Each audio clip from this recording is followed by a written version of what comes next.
അടുത്തത് നമുക്ക് back stitch ചെയ്യാം. അതിനാദ്യം അടിയിൽ കൂടി സൂചി കുത്തി മുകളിലേക്കെടുക്കുക. മുകളിലേക്കെടുത്ത് നമ്മൾ റണ്ണിങ് സ്റ്റിച്ച് ചെയ്ത പോലെ കുറച്ച് മുന്നോട്ട് മാറ്റി കുത്തി ഇറക്കരുത്. അടിയിൽ കൂടെ തന്നെ സൂചി വെച്ച്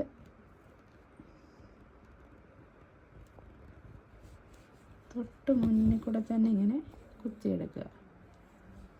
വീണ്ടും നമ്മൾ ഈ നൂലെപ്പോഴും ഇടത്തോട്ട് കിടക്കണം.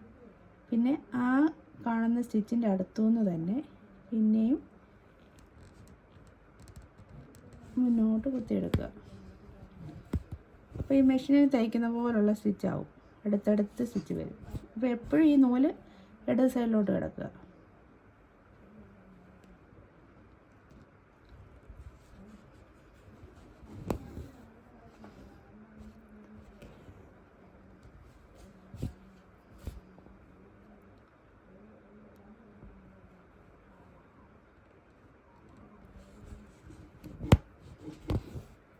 ഇങ്ങനെ അടുപ്പിച്ച് സ്റ്റിച്ച് വരും.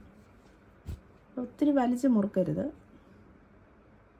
വീണ്ടും അവിടെ നിന്ന് കുത്തി മുന്നോട്ടെടുത്ത് നമുക്കിവിടെ വരെയാണോ തയ്ക്കേണ്ടതെന്ന് വെച്ച് കഴിഞ്ഞാൽ അവിടെ വരെ സ്റ്റിച്ചിടുക.